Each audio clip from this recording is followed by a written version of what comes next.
ये कहानी है उस जन्म की जो किसी वरदान का नहीं बल्कि अहंकार के टकराव का परिणाम था। एक ऐसा पुत्र जो महादेव के तेज से जन्मा, पर जिसका नियति ने देवों के विनाशक के रूप में चयन किया।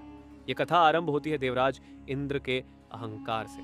जब सत्ता के मद में चूर इंद्र ने महादेव के ही रूप अवधूत का अपमान कर दिया तो कैलाशपति का धैर्य टूट गया। महादेव के मस्तक से एक ऐसा भीषण क्रोध अग्निपुंज प्रकट हुआ जो त्रिलोक को भस्म करने के लिए पर्याप्त था। भयभीत होकर बृहस्पति ने महादेव से क्षमा मांगी। महादेव ने उस प्रलयंकारी अग्नि को इंद्र पर छोड़ने के बजाय उसे क्षीर सागर में फेंक दिया।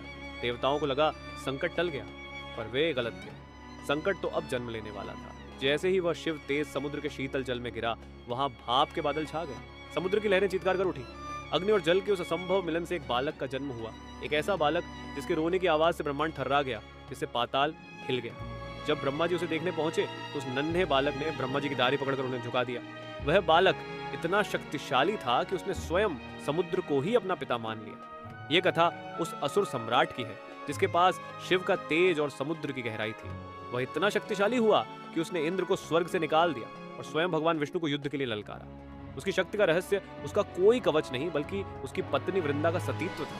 एक ऐसा योद्धा जिसे मारने के लिए स्वयं उसके पिता महादेव को युद्ध भूमि में उतरना पड़ा और स्वयं भगवान विष्णु को छल का सहारा लेना पड़ा।